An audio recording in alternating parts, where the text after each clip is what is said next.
پاسداران انقلاب نے امریکی کارگو جہاز کو قبضے میں لے لیا۔ ایرانی میڈیا کا دعویٰ، ایرانی خبر ایجنسی کے مطابق امریکی کمپنی کے کارگو جہاز کو اپنا ہرمز میں ٹرانزٹ قوانین اور ضوابط کی خلاف ورزی پر روکا گیا۔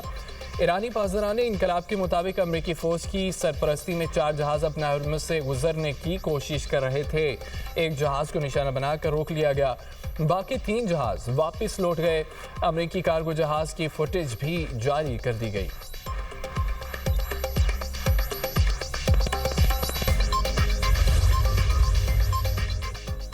ابنائے ہرمز پر کنٹرول کی جنگ، امریکہ کا ایران پر ایک بار پھر حملہ۔ ایران کا جواب میں امریکی اڈوں کو نشانہ بنانے کا دعویٰ، امریکہ نے ایران میں گوروک اور جزیرہ قشم میں ریڈار تنصیبات کو نشانہ بنانے کی ویڈیو جاری کر دی۔ سینٹ کام کے مطابق بحری آمد و رفت کو لاحق فوری نوعیت کے خطرے کے جواب میں گوروک اور جزیرہ قشم کو نشانہ بنایا گیا۔ امریکی طیاروں نے اپنا ہرمز کی طرف داغے گئے 4 ڈرونز تباہ کر دیے۔ کویت اور بحرین کی طرف داغے گئے 6 بیلسٹک میزائل کو روکا گیا، 7واں میزائل ہدف تک نہ پہنچ سکا۔ بحرین میں امریکی بحریہ کے 5ویں بیڑے کے ہیڈ کوارٹرز کو نقصان پہنچانے سے متعلق ایران کے دعوے بے بنیاد ہیں۔ کویت اور بحرین کا کہنا ہے کہ ان کے دفاعی نظام نے متعدد میزائل اور ڈرون حملوں کو ناکام بنا دیا۔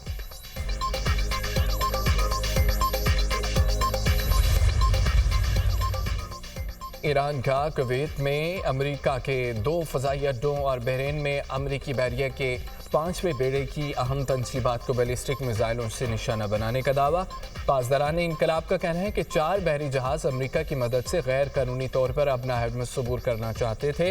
ایرانی بحریہ کی وارننگ کو نظر انداز کیا گیا، اس پر ایک بحری جہاز کو نشانہ بنا کر روک دیا گیا اور دیگر واپس لوٹ گئے۔ اس کے بعد امریکی ڈرونز نے قشم اور سیرک میں مواصلاتی ٹاور کو نشانہ بنایا۔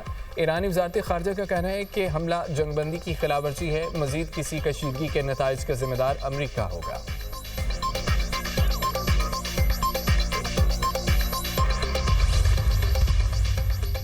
ایران کے طاقتور ہونے سے متعلق مغرب کا درینہ ڈراؤنا خواب حقیقت بن گیا۔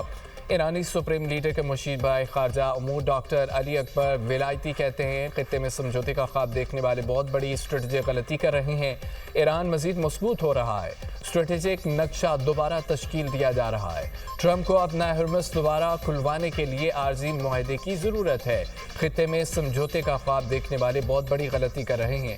ایرانی قومی سلامتی اور فارن پالیسی کمیشن کے ترجمان ابراہیم رضائی کا کہنا ہے کہ ایران اب کسی شرارت یا بے امنی پر مزید تحمل کا مظاہرہ نہیں کرے گا۔ ہم خطے میں توازن قائم کرنے کے عمل میں شامل ہیں، اس سے امریکیوں کو کچھ تکلیف ہوگی لیکن وہ اس کے عادی ہو جائیں گے۔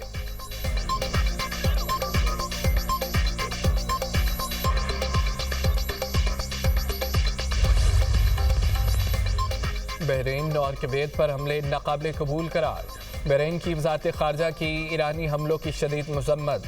اپنے بیان میں کہا ہے کہ ایران کے حملے خطے کے امن و استحکام کے لیے سنگین خطرہ ہے۔ تہران جارحانہ اقدامات بند کرے اور امن کا راستہ اختیار کرے۔ خطے میں امن چاہتے ہیں، صبر کو کمزوری نہ سمجھا جائے۔ اپنا ہرمز میں کسی قسم کا کوئی ٹول قبول نہیں، آبی گزرگاہ کو فوری طور پر کھولا جائے۔ سعودی عرب نے بحرین اور کویت پر ایرانی حملوں کو بین الاقوامی سلامتی کے لیے خطرہ قرار دے دیا۔ سعودی وزارت خارجہ کی بحرین اور کویت پر ایرانی حملوں کی شدید مذمت، کہا ایرانی حملے امن کی بحالی کے لیے کی جانے والی عالمی کوششوں کو نقصان پہنچا رہے ہیں۔ قطر، اردن، مصر کی بھی ایرانی حملوں کی مذمت۔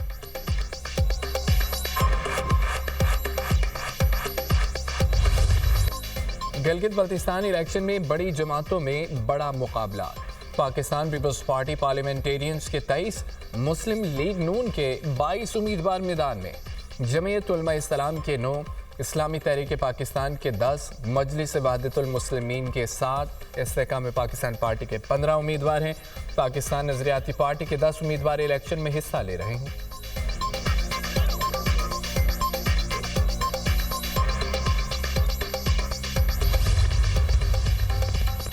آزاد کشمیر پولیس کا امن و امان خراب کرنے والوں کے خلاف کریک ڈاؤن، 72 افراد گرفتار، شرپسندوں سے اسلحہ، مواصلاتی آلات، مشتبہ دستاویزات و دیگر سامان برآمد۔ قانون شکنی برداشت نہیں، آزاد کشمیر پولیس کا شرپسند عناصر کو واضح پیغام۔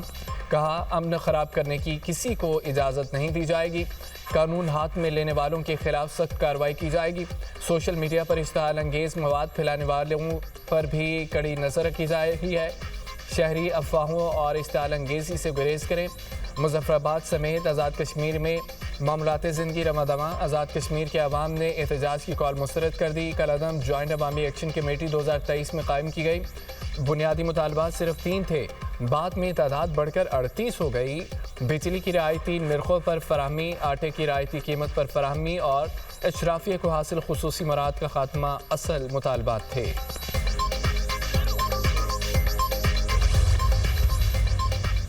کالعدم جوائنٹ ایکشن کمیٹی کی احتجاج کی کال نامناسب ہے۔ وزیر اعظم آزاد کشمیر فیصل ممتاز راٹھوڑ کی دنیا نیوز سے خصوصی گفتگو کہتے ہیں کہ جو بھی قانون ہاتھ میں لے گا اس کے ساتھ بھرپور طریقے سے نپٹا جائے گا، مسائل کا حل ڈائیلاگ کے ذریعے ہی نکلتا ہے، خطے میں انتشار کا فائدہ ہمارا دشمن اٹھاتا ہے۔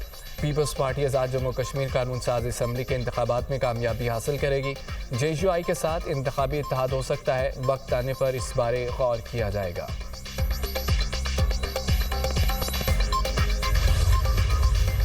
آزاد کشمیر کو کسی جتھے کے حوالے نہیں کیا جا سکتا۔ کالعدم جوائنٹ ایکشن کمیٹی سے مذاکرات ایسے ہی ہیں جیسے سر دیوار سے مارنا۔ Opposition leader Azad Kashmir assembly شاہ غلام قادر کی پروگرام ٹونائٹ بسمر عباس میں گفتگو کہتے ہیں کہ جوائنٹ ایکشن کمیٹی سے ہم نے 15 جون تک کا وقت مانگا، پھر کہتے رہے الیکشن شیڈول مؤخر کریں، تحریک آزادی کشمیر پر کسی قسم کا کوئی سمجھوتا نہیں ہوگا۔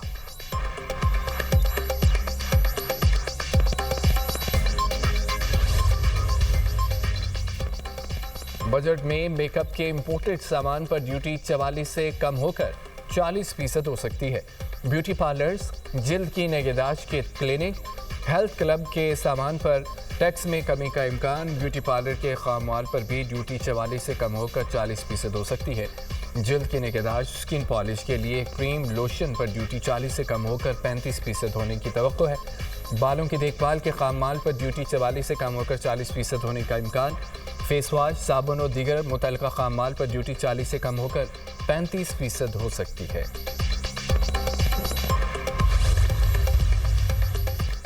نائب وزیر اعظم اسحاق ڈار کی زیر صدارت ملکی اور غیر ملکی سرمایہ کاری پر اجلاس، سرمایہ کاری کے فروغ اور سرمایہ کاروں کو سہولیات فراہم کرنے کے اقدامات کا تفصیلی جائزہ، نجکاری پروگرام کو آگے بڑھانے اور معاشی مواقع سے بھرپور استفادہ کرنے پر غور، مختلف سرکاری اداروں کے درمیان بہتر رابطہ کاری کے ذریعے سرمایہ کاری کے مواقع بڑھانے پر اتفاق، اسحاق ڈار کا شفاف مستحکم کاروبار دوست ماحول کی فراہمی کے حکومتی عزم کا اعادہ۔